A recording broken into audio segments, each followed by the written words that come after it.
let's go check out some Florida local hotspots.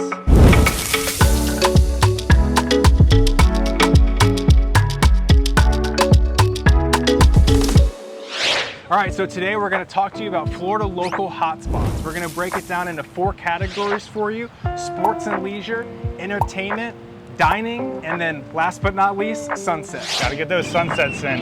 And if you don't know who we are, my name is Chris Shores. This is Tim Loomis. We're business partners.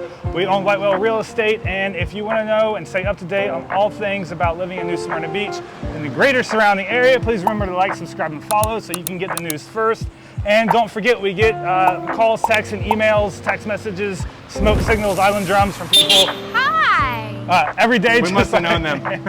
We're almost locally famous here. From people like you that are trying to make it to the area, to the Sunshine State, or even from Orlando over to the beach side. So please just reach out to us, and all the contact information below, or you can schedule a live Zoom with us as well, and we're happy to help you out however we can. So let's get to category number 1. Let's do it. Before we do it, check out this. There's a new business behind us here, Fleet Feet. Fleet Feet. It's a great running store. So if you're runners in town, I know we mentioned we're going to talk about running in this video at some point, but make sure you stop by here and grab a pair of shoes or your next running supplies. Right on Orange and Canal.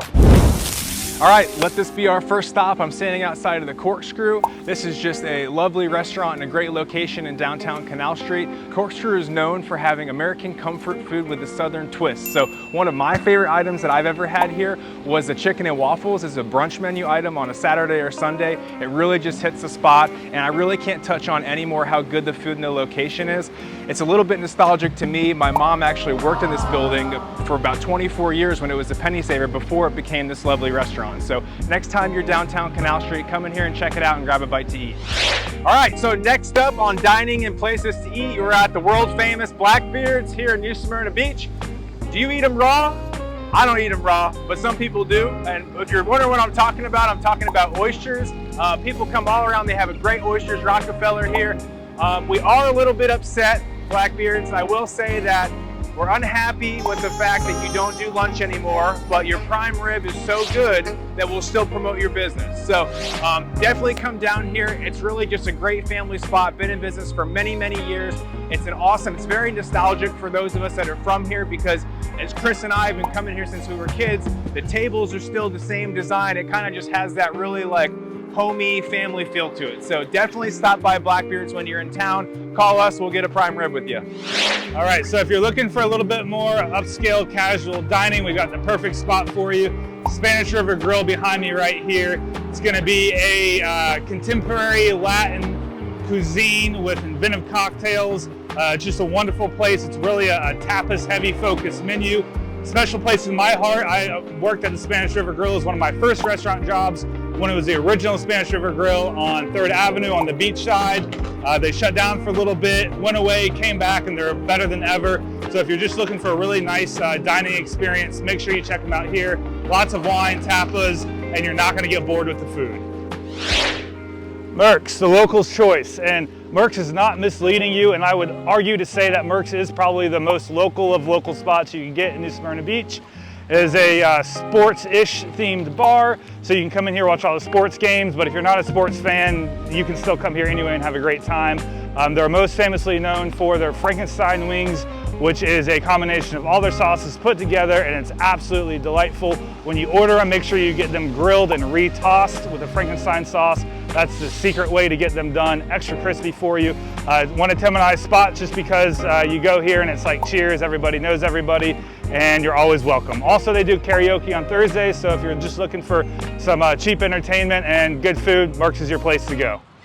All right, last but not least, we can't forget dessert, and we are at one of Tim and I's, and really New Smyrna Beach's local hotspot for desserts. We are at the Dairy Queen. This is just a fabulous establishment. It's been family owned for decades.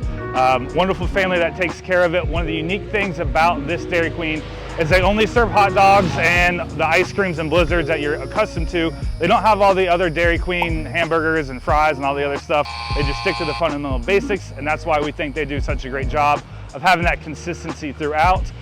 Whatever you do, make sure you hit up the Dairy Queen. If you have to eat dessert first, do it. Don't miss out on this. And if you're not eating anything at all and you're just getting off the beach, you can't beat it. It's a great end to a wonderful beach day coming to the Dairy Queen. All right, first up for entertainment, we are at the Manatee Park, which is now known as Riverside Park. I guess that's really how you can know if somebody really truly is a local based on what they call the geographic locations of things in the town, what things used to be called. So it's still Manatee Park to Tim and I, but Riverside Park to, I guess, everybody else. What's really great about this spot for entertainment is they offer lots of free entertainment venues. For instance, right behind me, we've got the gazebo or pavilion, where in the summertime we do Thursdays concerts in the park. It's free to the community. You just bring your own chairs. It's got a great Americano summertime vibe feeling with the different bands that they bring in. It's not the same band every week, so they do a really good job of bringing a variety in. Behind there, we've got the Brandon Center, where there's also lots of events that are always happening. We've got food trucks that get set up here. We've got Images Art Festival or art show. So there's always different things and events going on here. Also, it's 4th of July coming up. We've got 4th of July fireworks, and you've got the entire river walk there as well that you can do fishing off of, dock your boat up to. And then even further down there a little bit, if you want to bring the kids with you, there's a great playground that you can let them loose and get some little bit of energy out. And if you can't see behind me, the sign says cool down to the best rum runners in town. I haven't had any yet, no, I just can't say rum runners correctly. We've made it to the world famous The Breakers in New Smyrna Beach at the very end of Flagler Avenue. Why are they world famous? They have the best cheeseburgers in the world, according to Tim and I. We actually, Terry, the manager, was floating around here somewhere, the GM. Great guy, we love him dearly. We did a video with him, so if you want to learn more about the Breakers video, check there. You can learn a little bit more about the restaurant itself. But overall, awesome restaurant, family environment. They do have a bar seating and rail seating, so you get great views of the ocean. You can bring the whole family or just yourself. Be sure to say hi to Elliot, Courtney, Chris, Gage out in the parking lot. Everybody here super friendly, and you won't be disappointed you made it to the Breakers. All right, so next up on our stops, we're at the Flagler Tavern. I'm actually walking out of this really cool exit way from the Bounty Bar, which is located upstairs. Flagler in general is going to be your nightlife spot for your locals and people that are visiting. They're open really late, I think until like 2 a.m. Some nights. Correct me if I'm wrong, I'll put it below if I'm wrong, but I think they're open until 2 a.m. You also have upstairs, which is the Bounty Bar. They have lovely craft cocktails. The food's delicious. The atmosphere is great. They have live music that's there. There's a balcony that you can kind of overlook what's going on and do some people watching on Flagler Avenue. Sometimes that could be entertaining. And also, we had our Christmas party here last year, so we're invited to the Christmas party. Either way, next time you're downtown, check out this local spot. Like I said, it's great for locals and anyone visiting New Smyrna. All right, so next up for entertainment, we're actually gonna do 2 in 1 shot here for you. Behind us is gonna be the Sugar Works Distillery. This is a great spot. It's located in between Canal Street and Washington, so central downtown area in New Smyrna Beach. What we love about Sugar Works is that, again, they're local owned, and the uniqueness behind them is they make their own cocktails here. And when I mean make their own cocktails, they make their own liquor. So their own whiskey, rums, tequilas. Do they do tequilas, Tim? I don't know if they do tequilas or not. Either way though, they make their own goods here in-house, so be sure to check them out because they're local, and they'll do private labels and other things like that for you as well. Check out the video link in the description below if you'd like to see the tour that we did with Sugar Works Distillery. And let's go right on over to the Crimson House, which is in literally walking distance from the Sugar Works. All right, so we made it to the Crimson House, just a short walk or with haste over the other side of the street. What we love about the Crimson, locally owned. We love Linda, she's the owner. Everybody on both of these locations just has great staff, super friendly. Linda always has something fun and entertaining going on here. She just recently hosted 104.1 Monsters in the Morning radio talk show. So it's a really cool event to be at a venue so early in the morning with a bunch of people out seeing things going on like that. But live music, entertainment, wine, beer over here. No liquor on this side, but you've got your liquor right across the street, so they definitely have you covered. And both venues do provide live music. And as always, we also did a YouTube video with Linda, the owner of the Crimson House.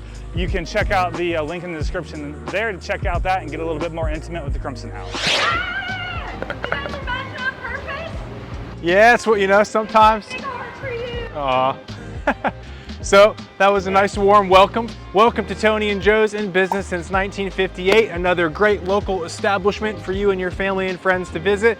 This place is a gem. You really can't do much better. It's right on the water. You can either pull your car around, park on the sand, or you can come in here and tussle for one of these spots on a busy weekend. But it is really just a great spot, and it's definitely worth it. So come out. They open as early as 8 a.m. The Bloody Marys are phenomenal, and you could do breakfast or lunch here. Be sure when you come in, say hello to Courtney, who you just saw, or Katarina, or Logan, or any of the great folks that are working here. Man, look at all this space. Today, first up on our sports and leisure category is going to be Doris Leeper Park. So this place is humongous, 2,500 plus acres of pristine land with all sorts of different natural habitat. You've got different animals, plant and wildlife. This was known to be inhabited as early as the 1500s, so lots of history out here as well. And you can access this park from 6 different locations. Some of Chris and I's favorite things to do out here, and things that we like to see people do, is bring their dogs, play some disc golf, bring your horses out here, run the trails, bring your bikes. There's tons of stuff that you can do. And if you're an outdoors person, this is a must stop for you. All right, so second up on activities and leisure things to do in New Smyrna Beach. I'm standing on a bridge right now. You probably want to know why. It's because I want to talk about the bridge loop. So the loop actually consists of 3 bridges: the drawbridge, which leads over to Flagler Avenue, the South Causeway, which is the taller bridge, and then this little guy right here. So, oh, go ahead. You're good. No, you're not messing anything up. As you can see, a lot of people like to ride their bikes on here. You have people that like to run. It's a great way to go ahead and just make it down to the beach. What's up, Mike? Shout out to Cap and Lou's. So really, New Smyrna is just such an active town. So as you just saw, the guy was riding his bike. There's a run club that meets multiple times throughout the week. I believe it's on Wednesdays. They always do like the bridge loop, where they run down to the beach and back. If you want to look them up, it's called Stinkin' Drink Runners. You can find them on Facebook. Really just a great group of people that like to be active. And then also on top of that, it's really just nice to take a walk. So even if you're not a super busybody and you just want to go for a nice walk with a family member or significant other, it's a great opportunity to do that. So make sure you check it out. Oh, that was a little bit wet. Okay, this one's for you dinkers out there. Today we're at the Detwiler Park. Someone needs to trim these trees around this place. But just a great location. So if you like to play tennis, you like to play pickleball, you've got both of them here. There's basketball courts. There's really just a lovely little park area for family and friends to come and enjoy. You don't usually have any issues with parking here, which is also pretty nice. The park is open from sunrise until sunset as far as like parking your cars and everything. People do play later on into the evening sometimes. It just depends, but it's really a great location. So you're able to park here too if you'd like. You can go over to the beach, which is really close, and it's just so conveniently located in between the 2 causeways right on beachside. So whether you're a resident or if you're just somebody here that's visiting, it's a great location to come check out. Oh no, we weren't gonna let you get away without us talking about the beach. Up last on our sports and leisure activities in New Smyrna Beach, Florida, is gonna be the beach. Great things about the beach: you are again in the active state of New Smyrna. So you have biking, you've got e-bikes, which is a really big hit around town locally. So you don't have to do all the pedaling, you just charge your bike up and go. It's awesome to be able to ride your bike all the way down to the inlet and back with not really that much effort. You've got 1-wheel skateboards here, you've got 4-wheel electric skateboards, obviously beach cruisers for biking up and down if you really want to get your workout in. You've got surfing, and my favorite, world-class people watching. All right, so we're nearing the end of our video. We made it to category number 4, sunsets, and we are right behind the Grille at Riverview. This is going to be located just on the other side of the North Causeway drawbridge, and it is, in our opinion, one of the most underrated spots to dine and get a sunset view. Definitely one of the best sunset views in New Smyrna, so that's why it's number 1 out of 2 on our list for sunset views. Also, too, you're able to dock your boat up, so you have the accessibility to get to it either by land or by water. And don't forget to say hi to our good buddy Rob at the outside bar when you make it here. The sunsets here are so good that an artist had designated and donated this looking glass for all of us to look at them through. Right now we're standing here at what used to be our high school, which is now the Marine Discovery Center here in New Smyrna Beach. Now I could make, and Chris and I can make, a 2-hour video just talking about the myriad of different things that this location offers. We'd probably need some help from someone inside just because there's so many educational activities and things you can do as a local to give back to our marine life in this location, but we're here to talk about the sunset. So as you see behind me, there's a cool little amphitheater. You can walk up here to what I feel is a pretty high point to overlook a sunset that looks over the mangroves. Just a great spot. Bring your dogs, bring your family. I don't see why you couldn't do a little picnic out here or something, but it really is just a great location. Leave us a comment below. Let us know if you know of any other good sunset spots that we didn't mention in the video, and definitely check out the Marine Discovery Center. All right, so thanks for hanging with us to the very end, guys, on the Florida local hot spots in New Smyrna Beach. You've seen some of our favorites in town. If you are in town or visited, let us know what your favorite hot spot is in the area. And if you're looking for something in particular and we didn't cover it, let us know, and we will make sure you get to where you want to be. Exactly. Don't forget, like, subscribe, follow, and we look forward to seeing you next week.